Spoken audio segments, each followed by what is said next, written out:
So just tell me your name, how long you've been in the Army. My name is Larry Murray. I was in the Army for 29 years. I went in 1980. I got out in 2009. I was in the regular Army, Army Reserve and National Guard, and active National Guard. I rose to the rank of E7. Took pride in my military. To this day, I can't look at a military film without seeing the flaws that someone did. While I was in, I did 8 years as a drill sergeant. I'm real particular about a lot of things when I see these movies coming on. Other than that, I've done a lot of jobs in the military. Okay, so how did you first encounter the Healthcare for Homeless program? Well, that was something of my own doing. I actually got into I first encountered them because the SSVF program assisted me. Through faults of my own, I became a homeless veteran. And while a homeless veteran, I went and I got treatment, and I got through the stages of going through things that was keeping me from moving forward. And I was staying at the Clarksburg Dormitory Shelter for veterans. And I was working CWT, which is compensated work therapy, at the Clarksburg VA Hospital when I met this gentleman named Ezra, and he introduced me to the SSVF program, and he got me my own permanent housing and everything. And then from there, he told me that he was leaving because his time down here was up and he was moving back to Maine. So he told me I should apply for the job. And I had just gotten my bachelor's degree, finishing up on my bachelor's degree from Fairmont State University when I applied for the job, and I got it. And the reason I got the job is because I had went through what the veterans I was going to be talking to were going through.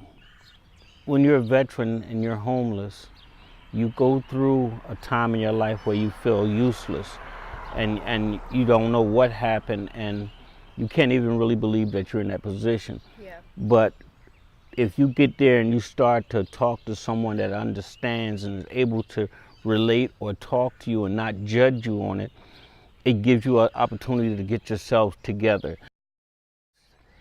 I traveled 6 counties here in West Virginia looking for veterans, and I think to this date I've assisted 179 to 200 veterans. I know it's more than 179. I haven't had the last count in a while. It's an extremely rewarding job, but it's also demanding because it takes a lot out of you. When you get a phone call saying that you got a veteran that's been living in a car with his wife and 2 kids, and one of the kids is a 1-year-old, and it's December 24th, which through this program, I was able to get them housed into a hotel, where they can get themselves together. And then I got them housed into permanent housing. And the biggest thing about getting them in permanent housing is a veteran get into housing and you assist them with getting beds for him and his children and food and dishware, because sometimes they don't have anything left over. And you get them housed, they're able to breathe. Yeah. Is there a story that you can share about a veteran that you helped get back on their feet that, I can share a story, but I can't give no names. No. Okay. That's fine. All right.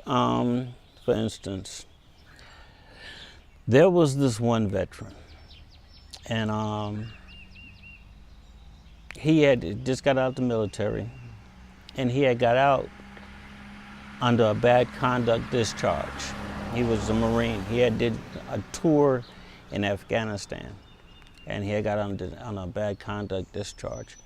And I was able to take, and with him, we got his paperwork redone to get his discharge upgraded, because the client actually suffered PTSD. So we got him in to see doctors.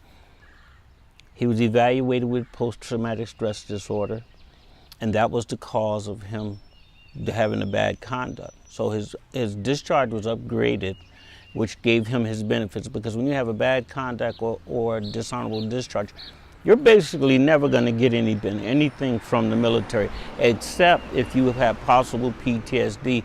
They will give you health care to get you evaluated on that. And he was evaluated, and he's moved out of West Virginia, but I keep in contact with him, and he's doing great. He's gotten remarried. Going through or aware of the problem, like that there are a lot of homeless veterans out. They don't be aware of it until they see it. For instance, we have, as says, he's a veteran, he's homeless, he's at such and such an area, and when you see that, that's people that are starting to recognize there is help for them, and they're trying to get out there, and if they see one, they want to let you know about it. Well, that's good that the community's getting more of them too. Yeah, and a lot of the store owners let you put up flyers in their stores, and some of them will even call you. If they have somebody that's just hanging around, and they'll hear them talking about being in the military and whatnot, then they'll give you a call if they know that individual. In the evenings, he goes into the woods, and in the morning, he comes out of the woods. Basically, you know he stands somewhere in the woods.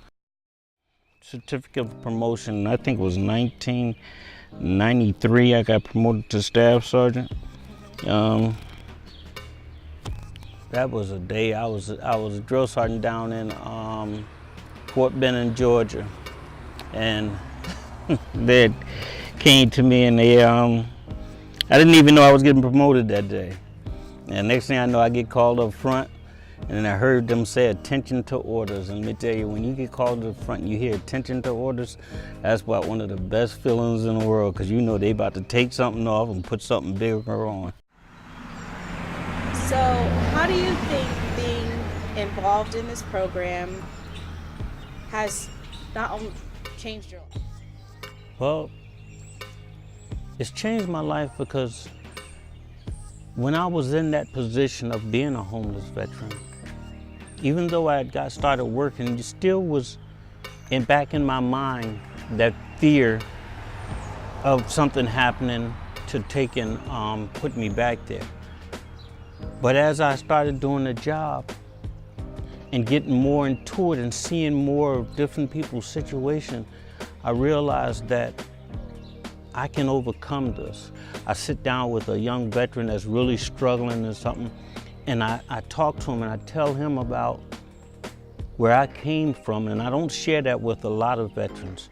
It has to have a flow to it, but when I do share it, I give them hope that they can. I mean, because this happened to me when I was 52 years old, and here I am now. I'm 56, and I feel like the best part of my life is ahead of me, you know, and I try to give them that, especially when they're young, 27, 28 years old, just coming out of Afghanistan, and they've suffering PTSD or something, and they get into that point where they don't know what to do with themselves. You know, they feeling like they're a failure, and then when I tell them about my plight and my story, they see there is hope for someone with PTSD.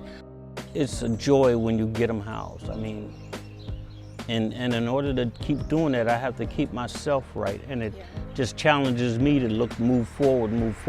Because I eventually, once I get my master's, I eventually want to get into it where I can start talking to state officials to try to get even more help for veterans. Okay, so that leads me into my next question.